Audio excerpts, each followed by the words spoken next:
हाय का नाही कुलते एक लाख हाय की ह्यो पुढे जाऊन मोठा झाला आणि त्याच्या बायकोनं त्याला सेम असाच प्रश्न विचारला. मग मग मला तुला त्यांनी मोठ्यापणी असं रस्त्यावर सोडून गेलं अजिबात जमणार नाही. म्हणून आई निवडली. कारण हे कर्म आहे.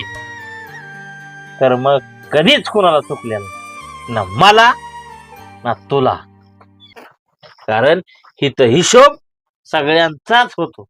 जैसे ज्याचे कर्म तैसे फळ देतो रे ईश्वर. जैसे ज्याचे कर्म